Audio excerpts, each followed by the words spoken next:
Welcome back to the Statesman Podcast, your independent voice for truth, justice, and accountability in Zimbabwe and beyond.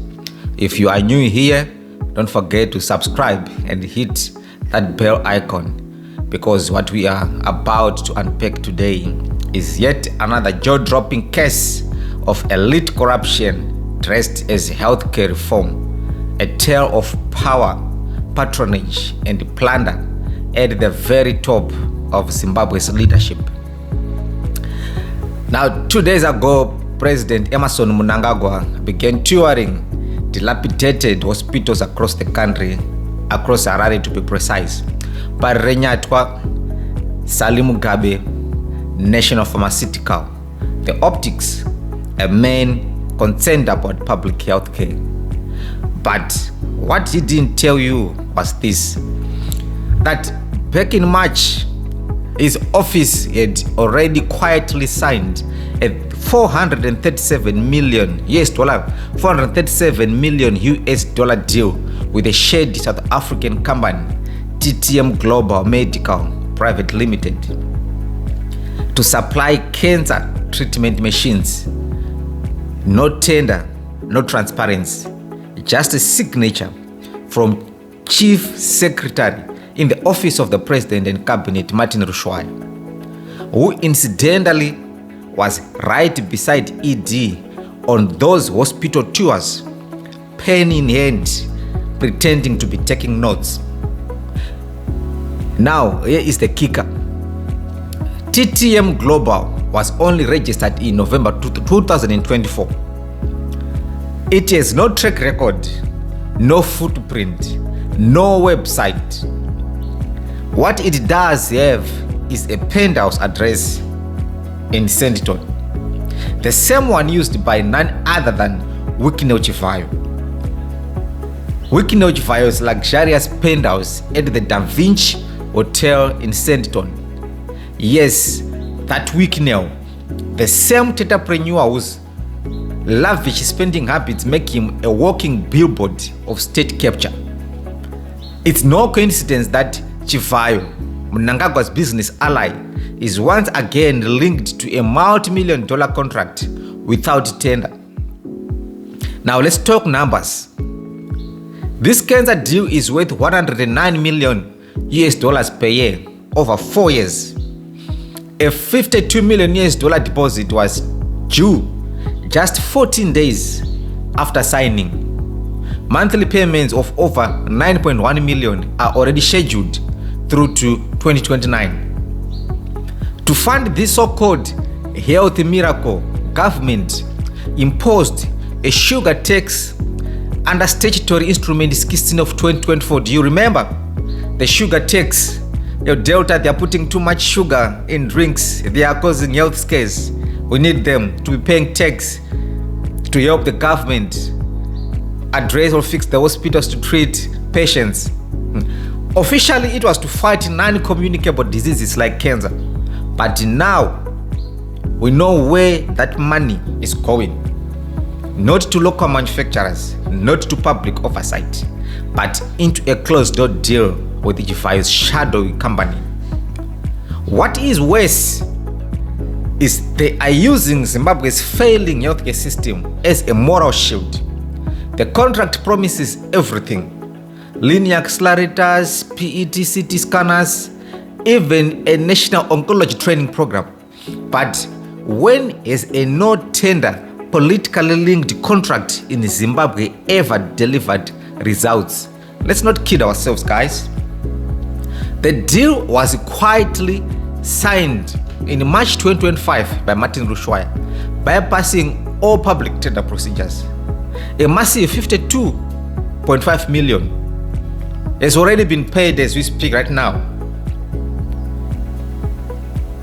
And 2 months after this, that's when we see Mnangagwa starts touring hospitals, pretending he's shocked by the state of Zimbabwe's healthcare system.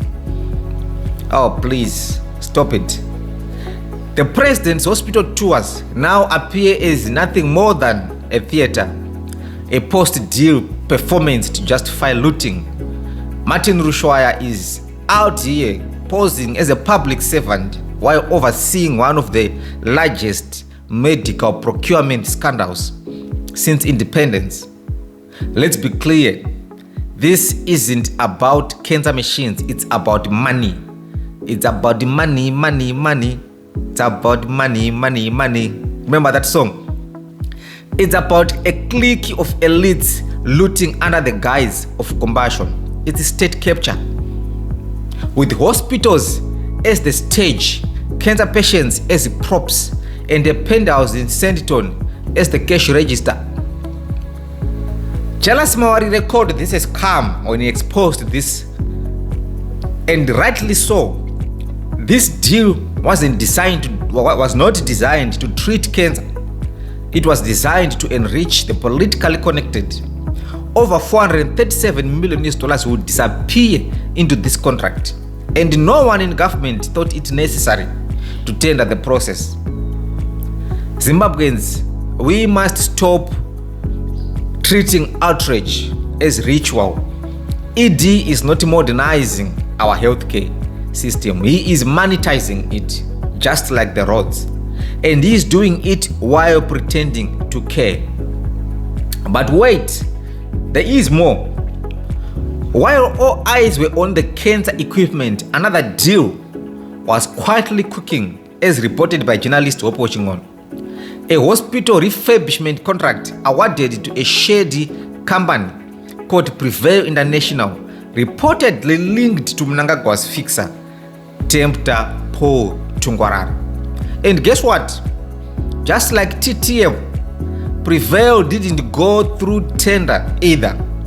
The company was only registered months before landing government contracts worth tens of millions from your boss for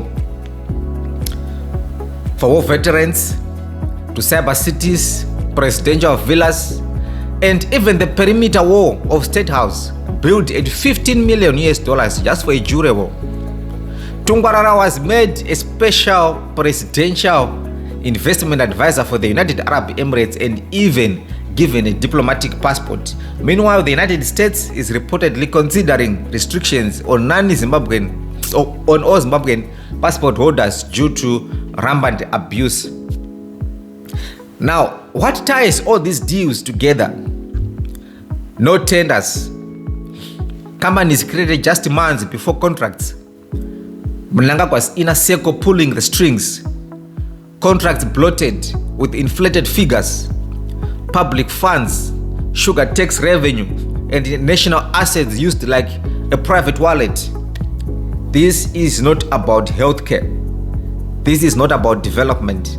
This is a textbook case of state capture disguised as national progress. It is the cancer of corruption which is spreading while cancer patients die due to a lack of proper care. This isn't just about numbers. It's about life and death. It's about leadership with zero shame and zero accountability. If this episode made you angry, it should. If it made you ask questions, good. Share this podcast, talk about it, tag the officials, demand answers. And don't forget to subscribe to the Statesman Podcast with Nelson for more in-depth exposes on how Zimbabwe's future is being sold, one no-tender deal at a time. Until next time, Pasineshi Canada.